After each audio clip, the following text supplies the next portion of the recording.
Mississippi, here's what we know. A group of bipartisan House and Senate members had a Zoom call with President Zelensky last weekend. The question was asked, what is the first thing you need? What do you need most? And President Zelensky said, we need aircraft. We know that that aircraft is available, and all of us are up here today joining, I think, a bipartisan group saying that we indeed need to facilitate that in any way we can. Here's also what we know.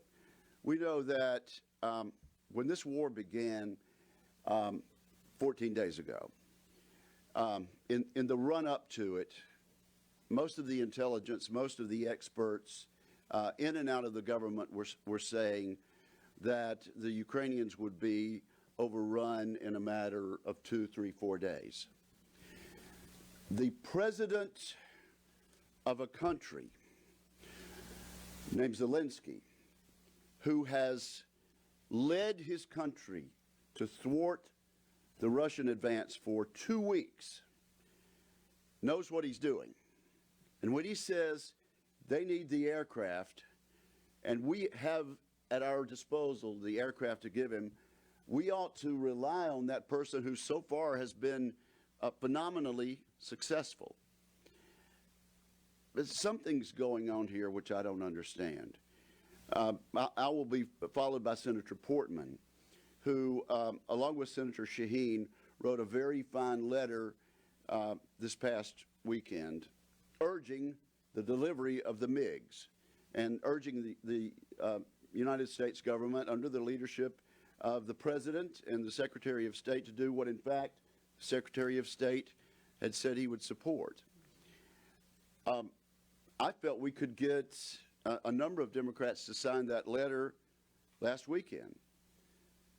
Somehow, today, Senator Ernst has a letter that's almost word for word what was signed by Senator Shaheen and Senator Portman last weekend, and for some reason, our Democratic friends are telling us that although many of them support us, they don't want to sign this letter. In my view, maybe the administration is about to come forward and reverse themselves and say, yes, the MiGs can be delivered. I hope that's correct. I hope there's some secret, puzzling plan to do this. In my view, a bipartisan letter of vast majority of Republicans and Democrats in the Senate would give the administration cover and would provide support from another branch of the government to do this. But I would simply say this is a crucial weekend. Kyiv may be surrounded, and Senator Collins is absolutely right. Air cover is essential in any conflict, and it is essential in this war. And I would rely on the commander-in-chief of the Ukrainian armed forces, who has withstood against all expectations. If he says they need them, I think he knows what he's talking about because he's there on the ground. We have it within our power to facilitate this, and we need to do it today without delay.